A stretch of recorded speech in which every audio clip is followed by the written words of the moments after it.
सीहोर की इस पवित्र धरा पर जो मेरा गृह जिला है,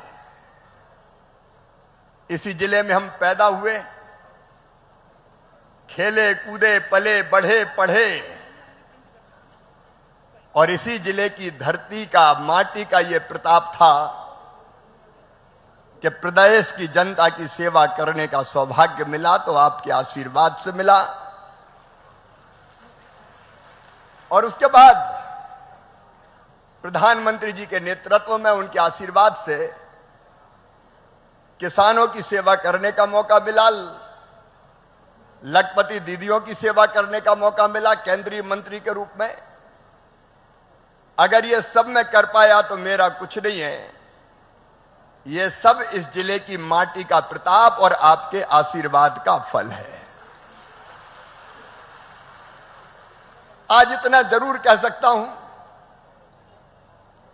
कि मैंने भी हमेशा कोशिश की कि जिस भी पद पर रहूं, आपका मान सम्मान और शान में कभी कमी ना आने दूं। दिल से, जी जान से, आपके आशीर्वाद से पहले प्रदेश की और अब देश की सेवा करने का प्रयास कर रहा हूं। सीहोर मेरे रोम रोम में रमा है, मेरी हर सांस में बसा है। और अगर मैं कहूं तो अतिशयोक्ति नहीं है कि सीहोर जिला मेरे बचपन का झूला, जवानी की फुलवारी और बुढ़ापे की काशी है।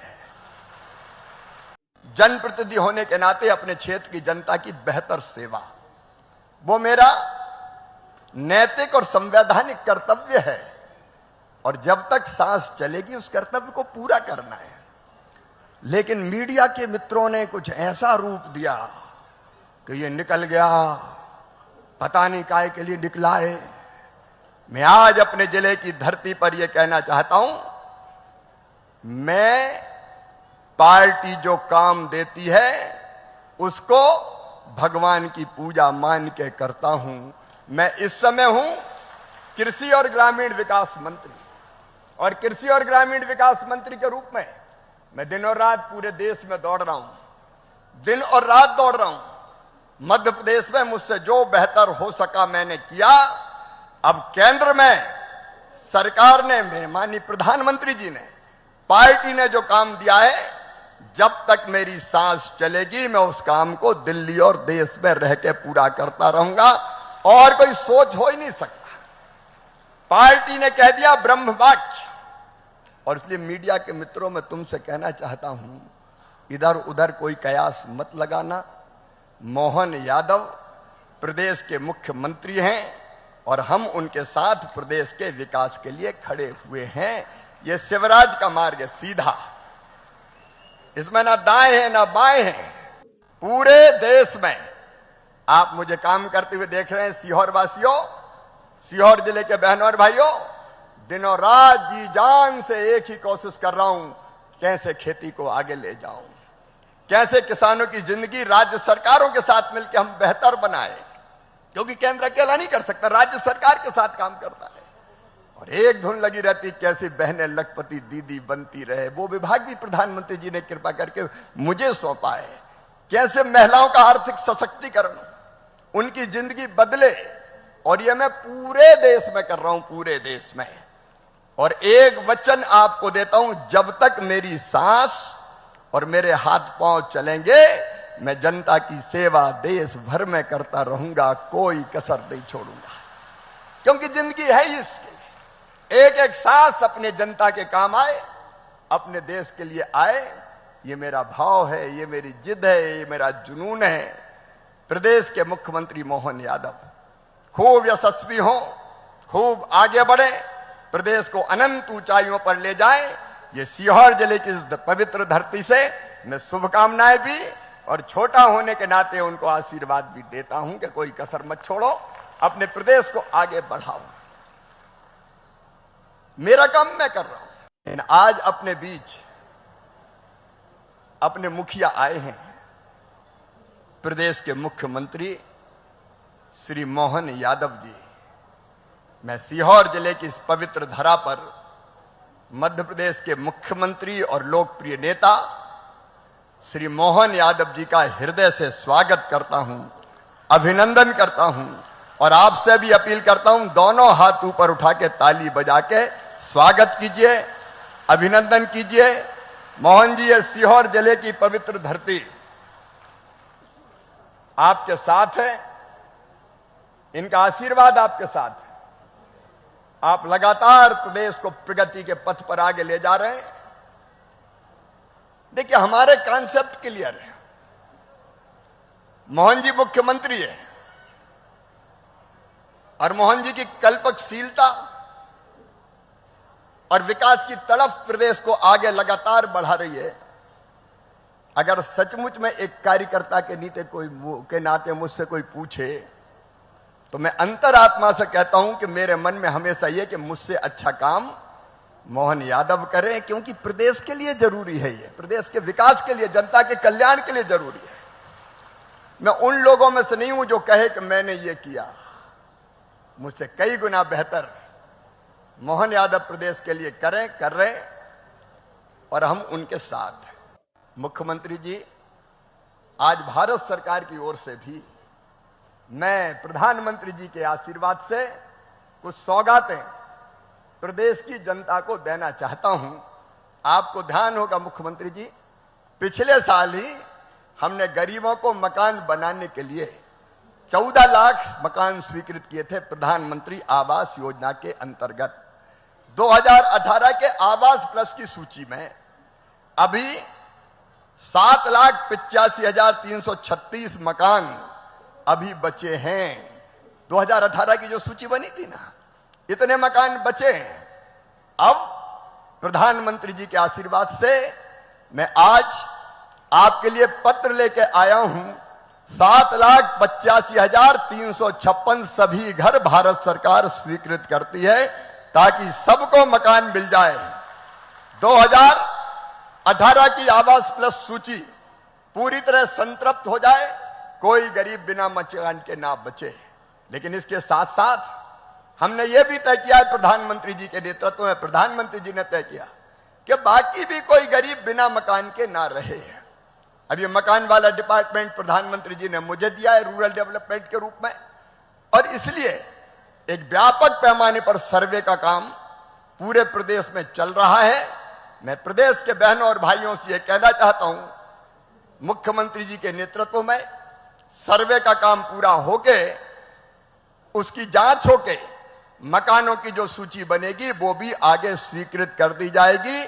जो मोदी जी का संकल्प है हर गरीब को पक्की छत, वो हर हालत में पूरा करके रहेंगे और उसके लिए प्रदेश का मुख्यमंत्री जी का पूरा सहयोग निरंतर विभाग को मिलता रहेगा। ये मकान पूरे बनाने में 9,424 करोड़ 3 लाख रुपया खर्चा होंगे आवास प्लस वाले। बाकी जो बचे हैं उनमें अलग लगेगा। अब मोदी जी प्रधानमंत्री हैं तो चिंता किस बात की, आगे भी मकान दिए जाएंगे। सीहोर वालों को भी, इछावर, आष्टा बुधनी वालों को भी मिलेंगे। और नए सर्वे में भी सुन लो भैया, पिछली बार थोड़ी गड़बड़ हो गई थी। मुझे बताया मुख्यमंत्री जी ने, विजय जी ने, कि साहब जिसके पास 2 व्हीलर होता है, मतलब मोटरसाइकिल, स्कूटर, उसका नाम ही कट जाता है मकान की सूची से। तो बोले आजकल तो अब 2 व्हीलर सबके पास है, मजदूर भी मजदूरी करने जाता है तो ठाट से मोटरसाइकिल पे बैठ के ही जाता है। सही बात है कि नहीं? अरे जोर से बोलो ना। तो जाता है तो उनके नाम ही कट जाते हैं। और इसलिए अब हमने फैसला किया है कि जिनके पास स्कूटर, मोटरसाइकिल होगी, 2 व्हीलर होगा, उनको भी मकान दिया जाएगा, उनको अपात्र घोषित नहीं किया जाएगा। नंबर 1 और नंबर 2, एक अभियान मोदी जी ने चलाया है, लखपति दीदी अभियान। और दीदियों, मैं ही उसका मंत्री हूं। लाडली बहना के बाद महतारी बंधन आ गई, आपको बहुत बहुत बधाई। लेकिन अब लखपति दीदी भी बनाना है, और लखपति दीदी बनाना तो आमदनी बढ़ाना पड़ेगा कि नहीं? लेकिन आवास की सूची जो बनती है पात्रता की, उसमें तय कर दिया कि जिनकी आमदनी 10,000 से ज्यादा होगी उनको मकान नहीं मिलेगा। तो हम कहा हमारी लखपति दीदी तो रह जाएंगी। और जब तय कर दिया कि 10,000 रुपया महीना नहीं, 15,000 रुपया महीना भी आमदनी होगी तो भी उसको मकान दिया जाएगा। ठीक है कि नहीं बताओ? और तीसरी चीज, और कई किसान आए कि कृषि मंत्री भी तुम ही हो, और हम छोटे छोटे किसान 2.5 एकड़ वाले, 5 एकड़ वाले, हमने क्या पाप किया है? अगर हमारे पास जमीन है तो हमें मकान क्यों नहीं मिलता? तो सुनो रे किसान भाइयों, जिनके पास 2.5 एकड़ तक सिंचित जमीन और 5 एकड़ तक असिंचित जमीन होगी, अब उनको भी मकान दिया जाएगा। तो इस बार एक फैसला और किया है हमने, अधिकारीगण भी इसको ध्यान से सुन लें।